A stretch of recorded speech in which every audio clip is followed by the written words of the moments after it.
Bonjour tout le monde, bienvenue à vous au 7e cours. Dans ce 7e cours, nous allons aborder la deuxième lettre de l'alphabet, le alif, avec les autres voyelles, vu que le alif est une longue voyelle, on va aborder les autres voyelles, et le ba également. Donc, on avait déjà dit la dernière fois, on avait parlé de la hamza, on avait dit que la hamza était la première lettre de l'alphabet, et on avait dit aussi que la hamza avait plusieurs supports, qu'elle pouvait s'écrire sur la ligne, mais qu'elle pouvait aussi avoir des supports, sans changer de son. Donc on a dit que la hamza se prononçait E, sauf si elle est accompagnée d'une voyelle, si elle est accompagnée par exemple d'une fatha, d'un A, donc ça va se prononcer A, et ainsi de suite. Aujourd'hui, on va commencer par la deuxième lettre de l'alphabet, dans l'ordre alphabétique, c'est le alif. Et le alif, tout le monde sait que le alif est une barre. Regardez, voici le alif. Et le alif se prononce A. Ça, on le sait. Simplement, beaucoup de gens ne savent pas que le alif a une variante. Lorsque le alif est en fin de mot, parfois il s'écrit comme ça, mais parfois aussi, notamment dans les prénoms, comme dans Huda, Salwa, il s'écrit comme ça. Voilà. Donc, si on prend, par exemple, une lettre comme la lettre B, qu'on veuille le faire accompagner d'un alif, ben forcément, on va écrire le bas sans le fermer, et on va mettre un alif, et ça nous donne ba. Et ça sera la même chose, par exemple, avec le ba, le alif final. On prend le bas, et on fait comme ça, ba, même chose. Donc là, je vais vous donner deux mots qui seront accompagnés de lettres, de ces deux variantes du alif.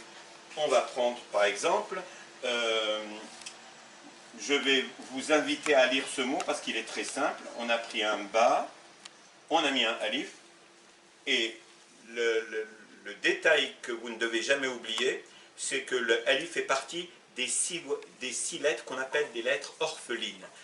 Ça veut dire qu'elles donnent la main, qu'elles s'attachent à la lettre précédente, mais pas à la lettre suivante, comme si elles étaient orphelines d'un des deux parents.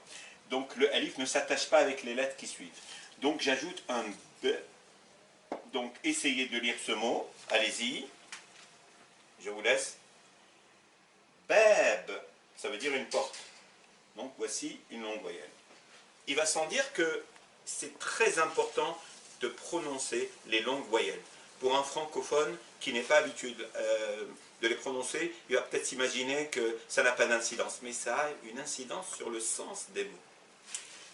Alors, maintenant on va prendre un mot avec ce alif final, et on va écrire par exemple le H avec un OU, le DE qui aussi, comme le alif ne s'attache pas avec ce qui suit, mais on va y revenir bientôt, et la longue voyelle, et ça nous donne Huda. Huda. Donc, voici notre première lettre. Donc, elle s'appelle le alif, la deuxième lettre, pardon, après la hamza, elle s'appelle le alif, mais c'est vrai que beaucoup de gens commencent l'alphabet par le alif. Bon, c'est pas grave. Donc, le alif qui va s'écrire comme ça, au milieu, au début, à la fin, souvent à la fin, mais la plupart du temps, à la fin, ce sera ce alif. Et les deux se prononcent de la même manière.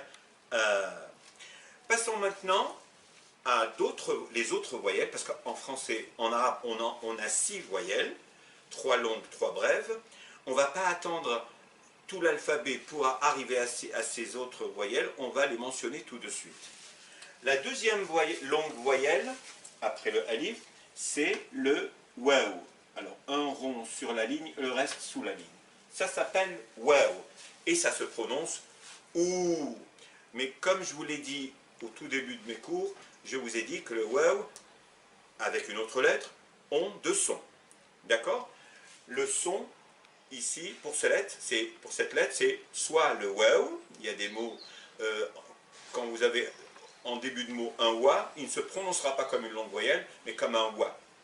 Par exemple, on va prendre le mot wa, le L avec une fatha, ça fait la, et le D, ça nous donne walad, un garçon. Walad. mais le waouh en milieu ou en fin de mot, il se prononce ou. Et c'est une autre lettre orpheline qui ne s'attache pas avec ce qui suit, mais s'attache avec ce qui précède, comme les autres lettres. Comme le alif qui s'attache avec ce qui précède, mais pas avec ce qui suit. Le waouh également. Et le del également. Donc on a pour l'instant on a vu trois lettres orphelines. Il y en a 6. Donc, le alif se prononce A, le waouh en tant que voyelle se prononce OU, et on a la dernière voyelle qui s'écrit comme ça, qui va ressembler à la variante du alif, mais avec 2 points. Ça ne sera pas un alif, ça sera un ya, qui, tout comme le waouh, aura 2 sons. Donc quand elle est en début de mot, elle se prononcera ya, mais en milieu ou en fin de mot, elle se prononcera i. Et quand elle est en début de mot et en milieu de mot, elle s'écrira comme ça, avec 2 points en bas, à peu près comme le bas, mais avec 2 points. Donc, alif, a, waouh, ou, ya, i. Nous allons prendre 2 mots, un avec le waouh et un avec le ya. Donc, par exemple, on met le ra, on met un waouh, comme il n'est pas au début, il va se prononcer ou, forcément, et on met un ha, ça nous donne rouh, qui veut dire l'âme.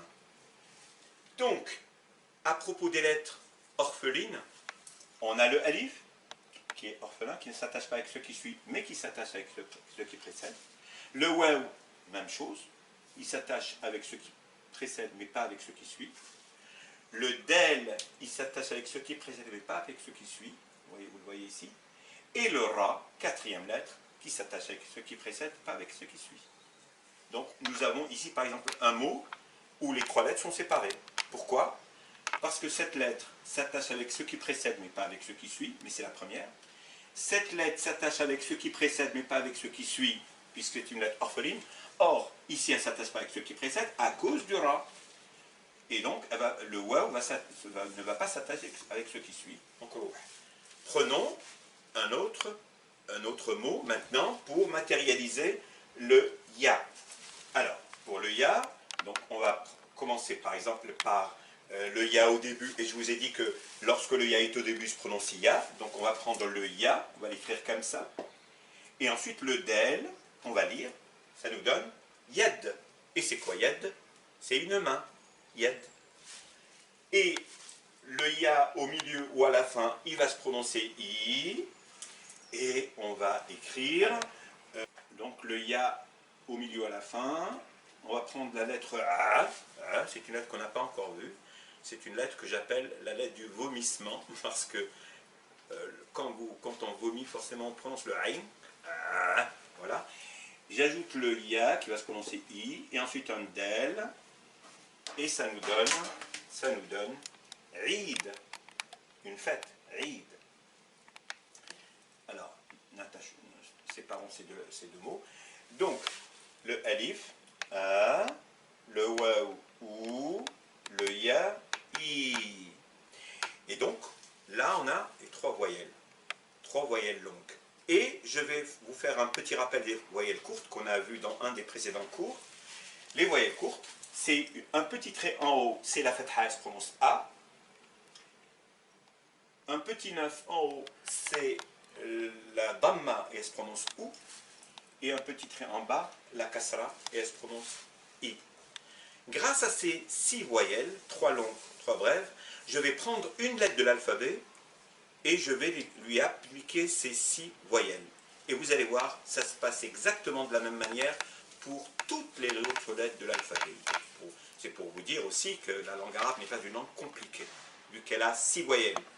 Et donc 29 lettres qui s'écrivent toujours de la même manière et auront toujours la même lettre. Donc prenons pour finir la lettre B par exemple, et je vais lui appliquer ces 6 voyelles. Avec un petit trait, avec la fatha, je dirais B plus A, ça fait Ba. Avec la damma, B plus OU, ça fait Bou. Avec la kasra, B plus I, ça fait Bi. Ba suivi du alif, ça fait Ba. Ou avec l'autre alif, ça fait ba. Le ba suivi du wa ou du ou, ça fait bou. Et le ba suivi du ya, du i, ça fait bi. Et on sait qu'il y a une autre variante pour écrire le i. Le ba suivi du i, ça fait bi. Toutes ces manières d'écrire les consonnes s'appliqueront à toutes les autres consonnes. Il n'y aura aucune différence. Il y aura toujours le a, le ou, le i. Et le a, le ou, le i. Merci pour votre patience et à très bientôt au prochain cours.